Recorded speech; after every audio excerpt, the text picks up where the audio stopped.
নমস্কার বন্ধুরা, আমার চ্যানেলে সকল দর্শক বন্ধুদের স্বাগত জানিয়ে আজকে হাতে ডিজাইন করা নকশি ভাপা পুলি পিঠার একটা সহজ রেসিপি আপনাদের সঙ্গে শেয়ার করব। এই ডিজাইন করা ভাপা পুলি পিঠাটা খুব সহজেই যে কারো নজর কাড়বে।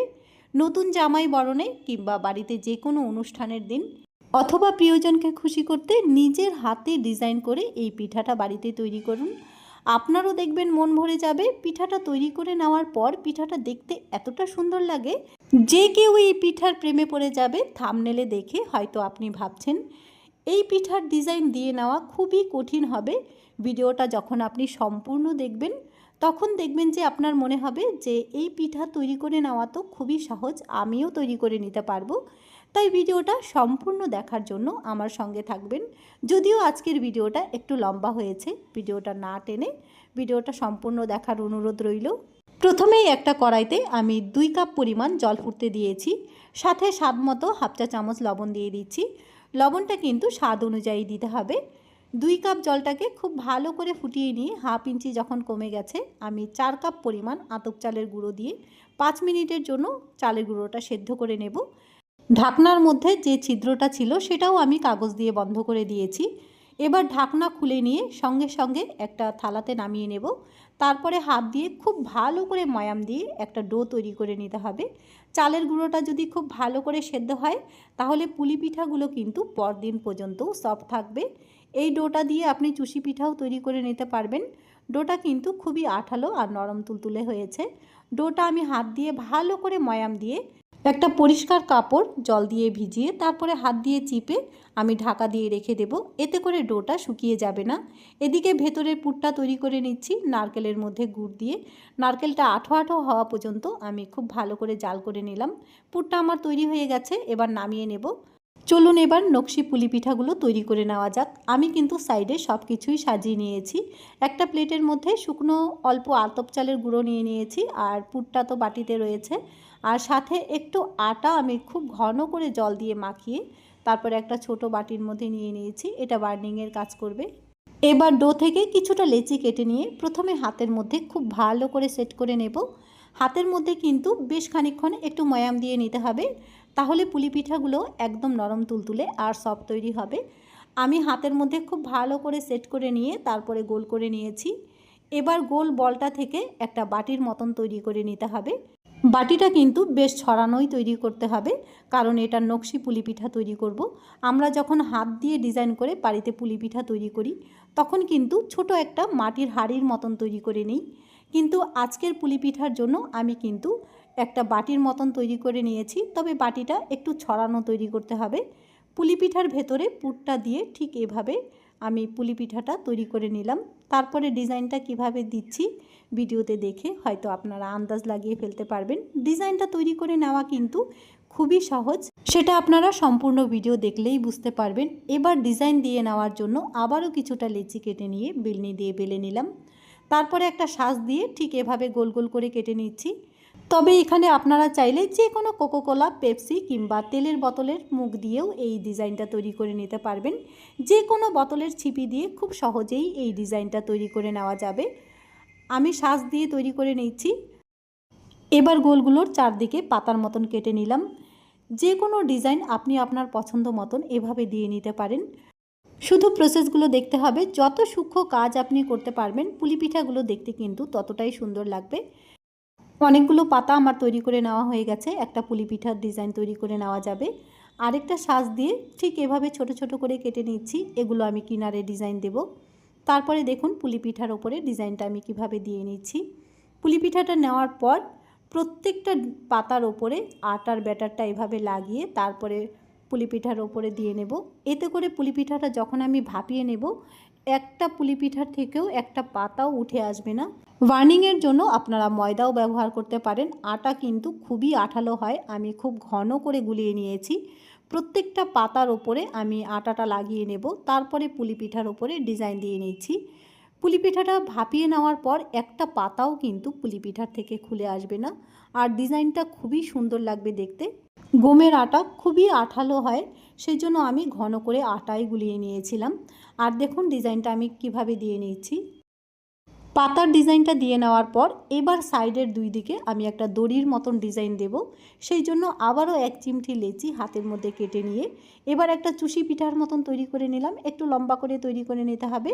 তারপর দেখুন আবারও এই লম্বা চুষিটার মধ্যে আটা লাগিয়ে নিলাম।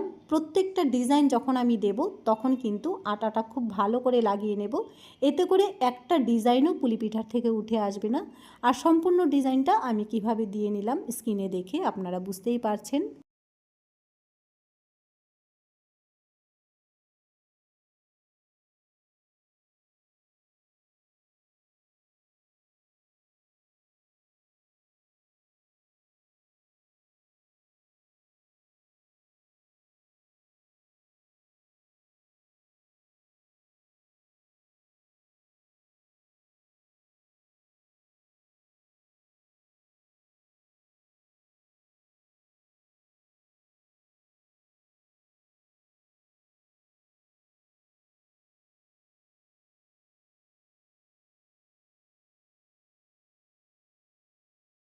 কেউ যদি হাত পুলি তৈরি করতে না পারেন সেই ক্ষেত্রে কিছুটা লেচি হাতের মধ্যে নিয়ে প্রথমে খুব ভালো করে সেট করে নিতে হবে। তারপর বেলনি দিয়ে বেলে গ্লাস দিয়ে এভাবে কেটে নেবেন। মাঝখানে পুরটা দিয়ে মুখটা বন্ধ করে দিলেই একটা পুলি পিঠা তৈরি হয়ে যাবে। হাত পুলি পিঠা, নকশি পাটিসাপটা পিঠা কিংবা ভিন্ন ধরনের পিঠার রেসিপি চ্যানেলে দেওয়া আছে। আপনারা যদি দেখতে চান তাহলে চ্যানেলের ভেতরে ঢুকে দেখে আসতে পারেন। আজকের ভিডিওটা যদি আপনাদের ভালো লেগে থাকে প্লিজ বন্ধু বান্ধব আত্মীয় স্বজন সবার সাথে শেয়ার করবেন। পাশাপাশি ভিডিওতে একটা লাইক আর চ্যানেলটিকে সাবস্ক্রাইব করতে ভুলবেন না। এই রকমই নিত্য নতুন ভিডিওর নোটিফিকেশন পাওয়ার জন্য চ্যানেলটিকে অবশ্যই সাবস্ক্রাইব করুন। সামনেই আসছে পৌষ মাস, প্রচণ্ড ঠান্ডা আর পৌষ পার্বণ সামনেই রয়েছে। আমার চ্যানেলে যদি আপনারা কোনো পিঠার রেসিপি দেখতে চান তাহলে অবশ্যই কমেন্ট বক্সে লিখে জানাবেন। আমি আপনার পছন্দ মতন ভিডিও আপলোড দেওয়ার চেষ্টা করব। একটা সাদা পিঠার ডিজাইন আপনি দেখলেন, সেম প্রসেস ফলো করে ফ্রুট কালার দিয়ে আরও একটা রঙিন পিঠা আপনাদেরকে তৈরি করে দেখাচ্ছি।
দুটো নকশি পুলি পিঠা আমার তৈরি করে নেওয়া হয়ে গেছে। একটা সাদা পিঠা আর একটা হচ্ছে রঙিন পিঠা।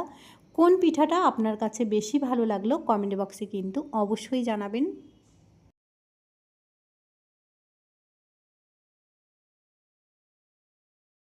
পিঠাগুলো তৈরি করে নেওয়া হয়ে গেছে, এবার ভাপিয়ে নেওয়ার পালা। ভাপিয়ে নেওয়ার পরেও পিঠাগুলো যে দেখতে এতটা সুন্দর লাগবে আর একটা পাতাও পিঠার থেকে খুলে আসবে না, সেটা আপনারা ভাপিয়ে নেওয়ার পরেই দেখতে পারবেন। চলুন তাহলে পিঠাগুলো ভাপিয়ে নেওয়া যাক। ভাপিয়ে নেওয়ার জন্য একটা পাত্রে আমি জল ফুটতে দিয়েছি, 2 কাপ পরিমাণ জল ফুটতে দিয়েছি। ওপর থেকে একটা ছিদ্রযুক্ত পাত্র বসিয়ে দেব। তারপরে পিঠাগুলো একটা একটা করে দিয়ে নিতে হবে। পিঠাগুলো দিয়ে নেওয়ার পর মিডিয়াম আঁচে 15 মিনিটের জন্য ঢাকা দিয়ে রেখে দেব। ঢাকনার মধ্যে যে ছিদ্রটা আছে সেই ছিদ্রটা আবারও কাগজ দিয়ে বন্ধ করে দিচ্ছি। এতে করে পিঠাগুলো ভেতর থেকে খুব সুন্দরভাবে সেদ্ধ হবে। 15 মিনিট পর ঢাকনা খুলে আপনাদেরকে দেখাচ্ছি যে পিঠাগুলো ভেতর থেকে কত সুন্দরভাবে সেদ্ধ হয়েছে আর পিঠাগুলো দেখতেও কতটা সুন্দর লাগছে। এই নকশি পিঠাগুলো তৈরি করে নেওয়া কিন্তু একদমই সহজ। সবগুলো পিঠা আমি প্লেটের মধ্যে তুলে নিয়েছি। এবার একটা পিঠা আপনাদেরকে ভেঙে দেখাবো যে ভেতর থেকে কত সুন্দরভাবে সেদ্ধ হয়েছে।